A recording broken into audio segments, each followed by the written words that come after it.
Какво трябва да знаете преди да изберете уред за епилация?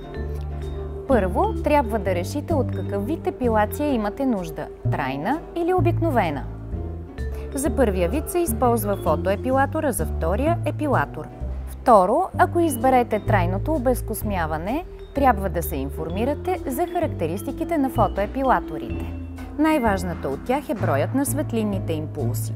Тези с повече импулси могат да се използват за по-голям брой процедури. На някои фотоепилатори може да се подменя главата със съответните импулси. Има също различни приставки за интимни зони и за лице. Някои модели разполагат с сензор за определяне на цвета на кожата и косъма и автоматично избират подходящите импулси за работа. С фотоепилатора се извършват от 6 до 10 процедури през 2 седмици в зависимост от окосмяването. След това се правят поддържащи процедури през по-дълъг период от време – месец, 2, 3. Трето, ако предпочитате обикновената епилация, изберете подходящия за вашите нужди епилатор.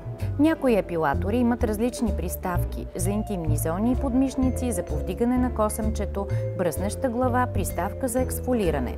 Има модели, които могат да се използват и на мокро. Епилаторите обикновено имат бавна и бърза степен на работа.